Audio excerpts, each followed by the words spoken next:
এইটো ভিডিঅ'ৰ বাবে ডেফিনিট ইন্টিগ্ৰেশনৰ এটা প্ৰব্লেম লৈছো ইয়াতে কোৱেশ্চনত দিয়া আছে ইন্টিগ্ৰেল অফ x plus 10 আৰু আমি ইভালুৱেট কৰিব লাগে -5 পৰা 5 ভিতৰত সো প্ৰথমতে আমি এই লিমিট বা বাউন্ডাৰী বা ইন্টাৰভেল দুটা কনসিডাৰ নকৰাকৈ সলভ কৰো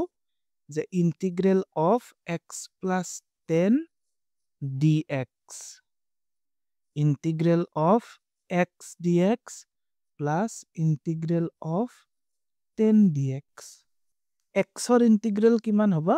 যে x to the power 2 over 2 then 10 or integral হবা 10x আৰু লাষ্টত এটা কনস্ট্যান্ট টাৰ্ম এড কৰি দিব লাগিব সো আমি যেটো ইন্টিগ্ৰেল উলিয়ালো ই হৈছে ইনডেফিনিট ইন্টিগ্ৰেল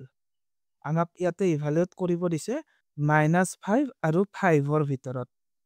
সো কোৱেশ্চনটোত থাকা ইন্টিগ্ৰেণ্ডটো আকৌ লিখি লৈছো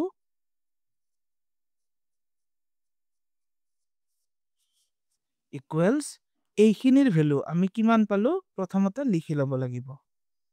যে x squared by 2 plus 10x plus c আৰু ইয়াক ইভালুৱেট কৰিম -5 আৰু 5 ভিতৰত নাও ডেফিনিট ইন্টিগ্ৰেলৰ ফৰ্মুলা কি আছিল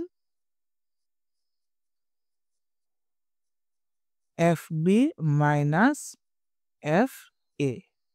সো এইখিনি সলভ কৰোতে এবাৰ x ৰ ঠাইত 5 বহাম আৰু এবাৰ x ৰ ঠাইত -5 বহাম ইয়াতে আপাৰ লিমিটটো কিমান 5 আৰু লোৱাৰ লিমিটটো কিমান -5 সো এইখিনি এতিয়া fb minus fa এই ফৰ্মটোত লিখিব লাগিব ইকুৱেলছ x স্কয়াৰ্ড আছে সো 5 স্কয়াৰ্ড over 2 plus 10 into 5 ইয়াৰ পৰা আমি মাইনাস কৰিম x squared by 2 x ৰ ভ্যালু এবাৰ বহাব লাগিব কিমান -5 by 2 then plus 10 into -5 ইয়াতে প্লাস c লিখিব কোনো দৰকাৰ নাই কাৰণ ইয়াতে মাজত মাইনাস আছে হি অটোমেটিক্যালি ক্যান্সেল হৈ যাব ইকুৱেলছ 25 by 2 plus 50 minus